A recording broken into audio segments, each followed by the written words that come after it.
Welcome back to Misguided Pearls. I'm Lala, and this is part 2 of Silent Cries.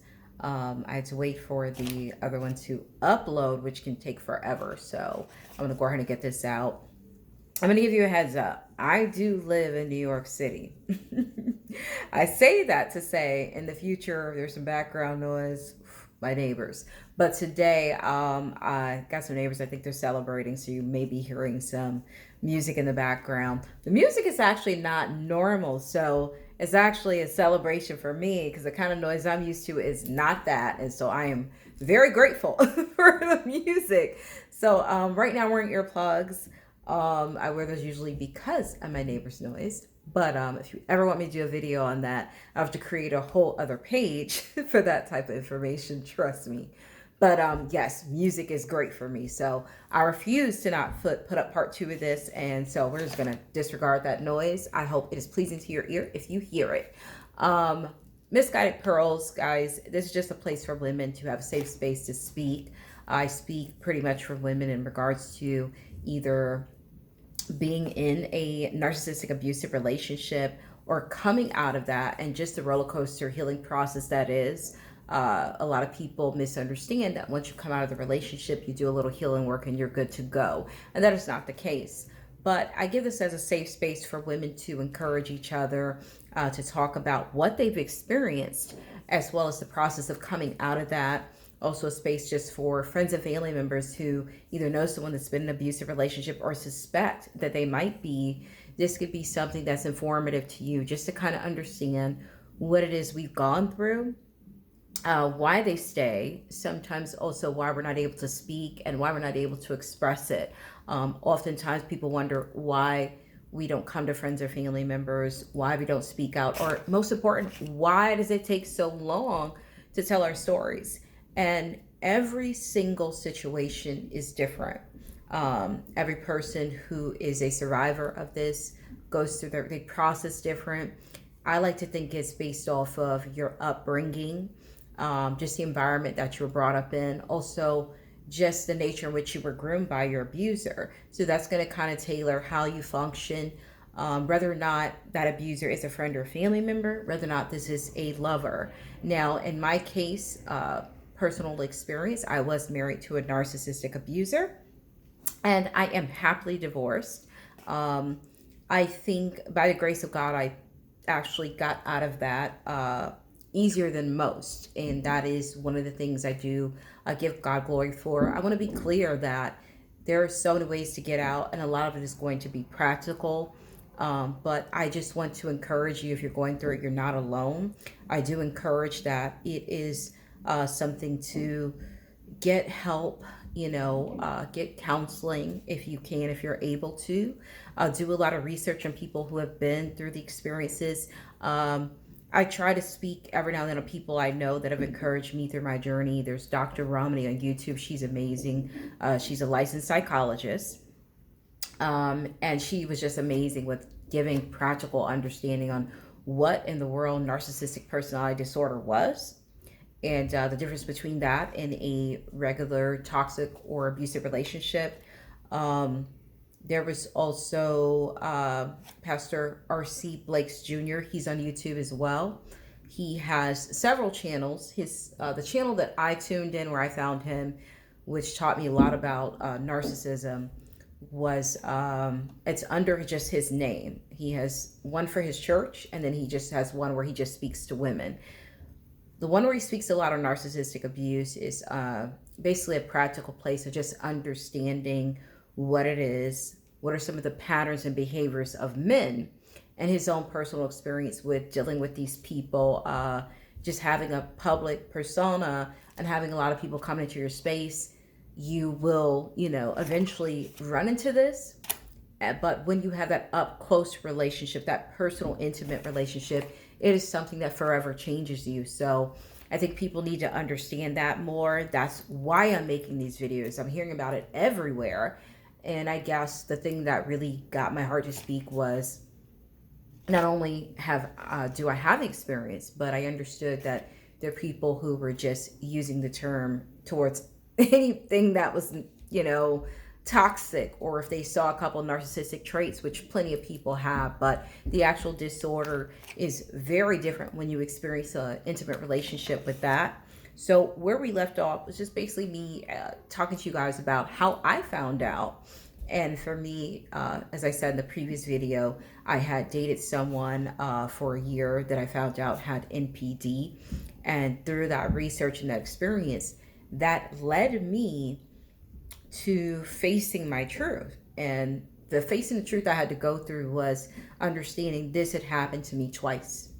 And for someone who's really gone through it twice, especially the fact that I got both ends of the spectrum. I was married to an overt narcissist, and then I also dated a covert. To be honest, a covert is possibly a little bit more of a scary experience because it's really impractical to see that coming. It really is, because this person is such a victim mentality. They're so insecure, so much needy, that you could never in a million years ever place that word around them. And I think a lot of people, they see narcissists as big and bold, grab all the attention, center of the room. And so the other side is very incredibly interesting, to say the least. If you guys want down the line, I can do a video to kind of split up the experiences on the overt side versus the covert side. So I've done a lot of studying, a lot of research. However, a lot of what I speak from is personal experience. And that's just to give you my take on what I've gone through, what I've seen firsthand, but also so that you know you're not the only one. Like what you've experienced, oh, it's real. This isn't in your mind. No one can take that away from you, what you've gone through. And we just want to provide support. But even as a woman of faith and prayer, I say definitely find practical ways to get your help. So a lot of journaling, counseling if you're able. There's books on one of my other videos I've recommended that have gotten me through. Just educate yourself. It's going to help you to start working on and getting through what you've gone through, but it's also going to help you with the healing process. So you'll be able to move into your new life. You will never, ever return back to who you were before, but you will have an opportunity to thrive and have a better life. So you want to make sure that you're really dealing with your internal needs after this kind of experience.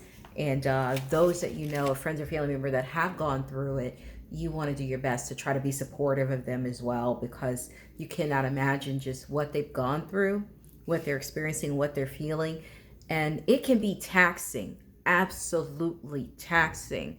I have been free for several years. And although I'm in an amazing space, there are moments where you still just break down and have those tears, because you always mourn who you used to be, that innocent space. You mourn the idea that there were relationships that you had where you were the real you, and you will never know who that person was. You will never know the truth of what they were thinking in those moments, because everything you ever lived is basically kind of like a Control-Alt-Delete button. It really has never existed. And that can be something deeply wounding to the soul. So I say to those that are in these relationships or coming out of the relationship, be patient with yourself. I also say to those who are family members and friends that suspect it or have someone that's been through this, you've got to be very patient. Just give them time to get around this. I don't want to go off topic too much, but I know that we struggle a lot with rumination. This is not a normal relationship. A lot of us have had relationships where we walked away a couple months later, we're good. And that's just someone who it didn't work out with, or maybe there's a couple of negative images maybe we have of that person, but it doesn't stay. A narcissistic abusive relationship, whether it was physical, emotional, sexual, psychological, it stays with you. It will always be with you. So there's a transition phase where you go through acceptance, just accepting that I went through this experience and I've grown through it and I'm stronger because of it. And now I don't have to let the past bruise and beat me down anymore. But I also don't have to repeat being broken and hurt in this way again, because now I can acknowledge and recognize some of the things that I didn't know before. So I do this just for women to have that open space to discuss it, just to educate also women who may be about to get involved with someone and they're not quite sure what's going on and they happen to land here. And I hope that it just helps to steer you from going through the experience. When we left off, we talked about how my research and healing process led me to understand that as I went through the testing, there's a testing for NPD, and it only takes 5 traits for the person to be diagnosed with NPD. However, when I was going through the traits with the person I had dated, I continue to recognize traits, and I recognized them over and over, and my ex-husband's face continued to pop in my mind, and I'm thinking, that's interesting, throw it away. That's interesting, throw it away. And I kept going through this. It was emotionally taxing. So it was a few months before I finally decided to go through the test and see, just to eliminate that I had married this person that could possibly even be considered. There's no way you could meet two. Like, this is almost hard to believe this kind of relationship exists. Hard to accept that I was in it.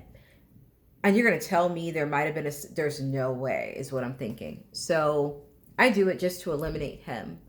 And if I were being completely honest, he matched all 9 traits. The 9th one was like, I teeter on it. So when people ask, I say 8, because there's still that part of you, if we're being honest, that we truly loved and cared for that person in that season we were with them. Now, that may be over for me in this time. I may no longer desire that relationship at all, but I was genuine. My love and care was genuine. So that part of me that felt empathy and compassion for that person still exists. And so it's hard for me to say, yeah, that 9th trait, that's 1,000% them. Subconsciously, I know, which is why I'm telling you there's 9. And but at the moment, it was very hard to accept. It was bittersweet because I had to accept it, but it answered so many questions, so many things I longed to understand that I couldn't put words to, that I couldn't share, I couldn't talk about because it didn't make sense to me. And now here are the puzzle pieces coming together.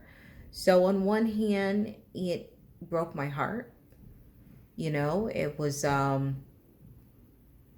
but it was freeing because I finally had answers. I finally had understanding. But you never forget. You never forget.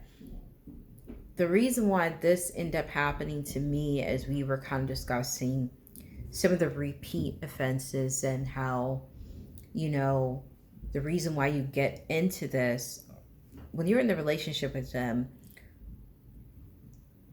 the reason why it's very hard to move is because they're kind of like feeding you this high. It's like a drug.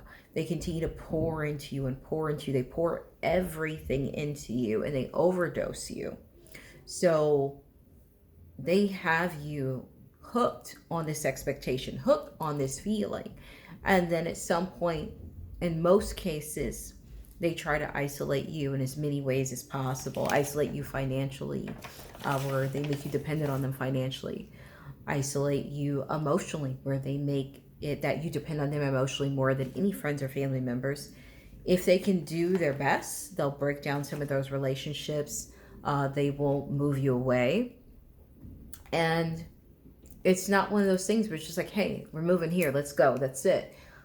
It's very thoughtful, very calculated, very strategic. My move 1,000 miles away from my family was done very strategic. And so it was to the point where I felt as if I made the decision and it was the best decision for my family. So do I regret moving? Overall, for my life and where it's led and the things that happen, no. But under the circumstances, once I was able to analyze everything, I understood this was all a part of the system to isolate me. And it wasn't just the moving. There were so many things that were pieced together over the years that helped me to understand this was to get me away from, friends and family members. So what'll happen is they overdose you on these behaviors. And then later on, they begin to snatch them away from you completely. So the reason why a lot of us it's harder to leave initially is not only because you love and care for the person, or you're addicted to the person, what they're bringing to you. What happens is there's spurts, and I said this towards the end of the last video. They constantly do a back and forth of bringing back the first person behavior, bringing back that love bombing. So this is kind of like breadcrumbing. I give you just enough of the drug, and then I take it away again. So you're constantly chasing it. You're constantly believing that it still exists, that your chance of having this picture perfect lifestyle that they created for you before, that is still real, and that these are just some of the bumps in the road that you're going through. When you do confront them and say, hey, something's going on, a lot of times they'll reverse it. And that reverse psychology, just, hey, no, you change. Here's what you do. Here's what you don't do. And they'll kind of throw things in your way to make you, the one that basically put them in the position to respond the way that they're responding. And if you're a good-hearted person, you love your person or you care about them truly, you begin to analyze, and then you get to over analyze any little mistakes that you made. Well, maybe I didn't do this. Maybe I didn't do that. Maybe I need to make a couple adjustments. So you're busy trying to adjust to what they say they want or need, while they continue this poor behavior. And now you're looking at yourself saying, maybe it's me. So it's kind of very strategic how they do that. Another thing they'll do with the repeat offenses is they will break promises. So the alternation of the behavior, they want to keep you kind of on a uncertain space. So it's not just like, it's a little bit different than the eggshells. The eggshells is I'm walking around and I'm kind of trying to tiptoe and not set you off. But they alternate the behavior so you never feel stable or safe. You never know what you're going to get. So 1 minute is Prince Charming, the next minute, absolute nightmare. This can be from day to day when they wake up. Any little thing can set them off, or they wake up with hugs and kisses. I'd wake up sometimes there was a period of time I woke up every morning, and I mean, this is even the beginning of my marriage, 4 kisses every single morning. As soon as that alarm goes off, just kiss me all over, all the time, and then head off to work. Send me little, food orders throughout the day with little sweet messages on them. Send his friends with those. Send, surprise flowers, or have his friend come knock on the door. Hey, come downstairs and help with something. I come at the bottom of the stairs. He's down there with the flowers, the whole horse and carriage rides. You name it. During the dating and even, in the first year of marriage, just all these incredibly romantic gestures. Whatever you want, whatever it costs, it doesn't even matter. The insane about the instability that keeps you on your toes, where they alternate the behaviors. The best example I can give, I said again, the broken promises. In the beginning, my spouse he would promise things a lot. And if he said it, it was done. Like, you better believe, like the black on white, it was done. So whatever he said, he was going to do it, sometimes more than that. I knew I could always count on him. It doesn't matter what it was. If it was a thing he needed to do, if it was a place he needed to be, if it was a specific time, if it was a specific financial situation, it was done. Whatever I said I wanted or needed, he made it happen. If he didn't have it, you know, it'd be hours later or a day later, and there it is. I got it for you, or I made it happen. How? Don't worry about it. I took care of it. If it was something where he had to get someone else to do it or someone else to come up with the finances, it was going to be done. So he laid the foundation on, I can depend on you.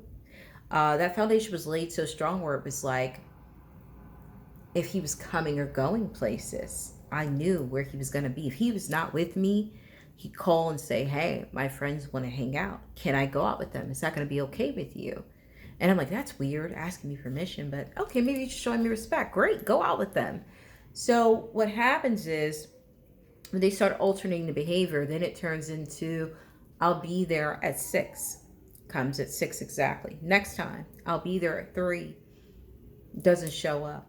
You call and text, oh, give me a little more time, I'll be there soon. Give me a little time, I'll be there soon. You know, you're waiting 2 or 3 hours, just keep stringing you along. And then it turns into, you know, going from, where are you going? Or, you know, letting the person know, I'm going here, I'm coming there. Is it okay if I go with the friends? Hey, I'm going to be with you. Hey, I'm going to be there. Hey, come hang out with us. Hey, come spend time with us. I'm going to be home at this time. I'm going to be home at that time. What do you want me to pick you up? Those kind of things. That changes and turns into, hey, honey, what time are you going to be home tonight? Why are you asking me that? I'm just curious. I just, just want to know what time so I can kind of figure out what I'm going to do. I'll be here when I get there. So the switch up. And then a couple days later, or a week later, texting, hey, I just want you to know I'm going to be late. I'll be home at this time. If I'm going to be later, I'm going to text you, hey, I'm 5 minutes away. Hey, I'm circling the parking lot. I can't find parking space. I've gone around 15 times. I don't want you to think, anything bad. I'm here. I'm on my way. I'm coming upstairs right now. Hey, I'm upstairs with the guys, just to let you know. And then that switch again. I'll be back when I get back. 4 hours, no call, no text messages to let you know, when you've asked what time or where they are. So it's a constant back and forth where it's like before, there's a long period of time, this person breaking absolutely no promises or no words, asking permission, letting you know where they're going, where they're going to be. I've even had experiences where the narcissist I dated, wouldn't let me go into my home without a text or call to make sure I got upstairs. If he was downstairs, he needs to know I got upstairs. So this went on every single day, every single moment, wherever you're going, from 7 in the morning to, if someone falls asleep, I know where you are and what you're doing, to all of a sudden the behavior of it's none of your business. So, but then every now and then again, there's that alternating. So that just kind of gives you a little example of what it looks like. They alternate it back and forth. So you never know. You never know. And I went through this in my marriage as well, and even during my divorce. So my narcissist stuck around for about several years after my divorce initially. And although we were strictly platonic, he very much, I believe, wanted me to need him for a lot of things. So with that being said, whatever I needed, if something broke at the house, something was going on with my car, if I needed water, if I need someone to pick up my groceries from downstairs and bring them upstairs, then he dropped whatever he's doing, I'll be there in 5 minutes. Now we're no longer together. Whatever I wanted or needed, it was done. So I'm, bringing back that first character again.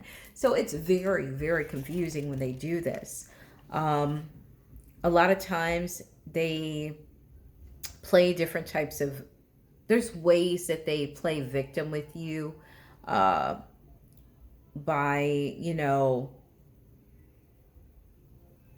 playing the victim. They just use any type of way, shape, or form to pretend that they are a victim in the situation. And, the kids are stressing them out. Work is stressing them out. Family is stressing them out. Friends or family, your friends or family are stressing them out. If you have friends or family members that come to visit you, you'll notice a change in their behavior. They're a lot more guarded. They a lot of times pretend to be a lot more pleasant.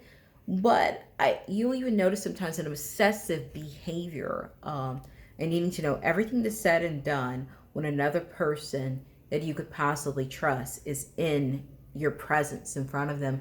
They want to be a part of that. They don't want to miss a moment, and they intervene very, very much. So that same narcissist who's never around, or who's punishing you in some sort of way by depriving you intimately, when you have a friend or family member that is around, they are there. They have nowhere to be, nothing to do, want to be there 24/7, latched on to you so they can control what it is that is getting fed into you. They want to know if you're saying anything.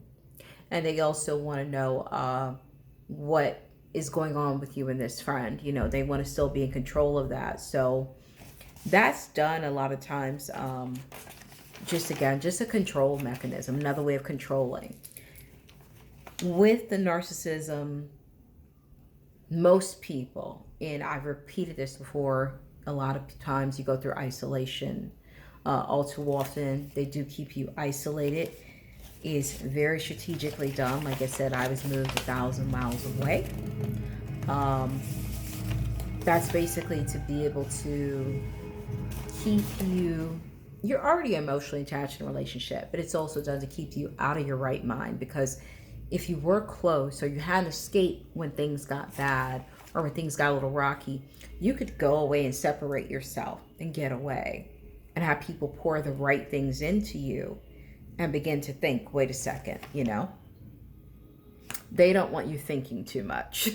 So they want to either be clouding your judgment constantly or keeping you away from anyone that would be interfering. So a lot of times they will try to isolate you or break those relationships down. They work in a lot of different avenues just to try to deceive you and keep you in place as well. What I'm going to do is just leave this open on the floor, and I'm going to ask you guys again just what it is, what questions that you have, or what it is that you'd like to know more about in relation to either being in the relationship with a narcissist, what it looks like up front, the behaviors in the beginning, the love bombing stages, what type of abuses to look to, be aware of, as well as the healing process and coming out of that, what to expect from that, avenues of growing yourself and working through that, getting over it. And there's honestly, I don't know if it's right to say getting over it, because it is a process. You grow through coming out of it, but I don't know if you ever truly get over the experience. It just makes you stronger and wiser. So I'm going to go ahead and leave the information also on the video. But if you guys want daily inspiration, just go ahead and follow me over at manassehgirl on Instagram. Just a lot of empowerment and inspiration on there that I leave daily. But again, just engage back and forth. There are people, young women especially, that need this information, and they would like to know, signs to watch out for, what it's like if they're starting on their journey and considering leaving, or they've just come out. They want to know they're not alone. So no question is off limits. There's nothing you can say in sharing your story that's not needed. We all need it. We all need encouragement. When I do this, I'm also doing it to encourage myself as well. Being able to have a voice to speak, and not everyone is ready to have the voice to speak, so they do need this. So go ahead and definitely let me know. You can also email me at mprovisions21@gmail. Just M like Mary, the word provisions with an S, that's plural, 21@gmail. Again, that's mprovisions21@gmail. I'll leave that on there. You can follow me at IG, manassehgirl, and I will look forward to the next time we get together.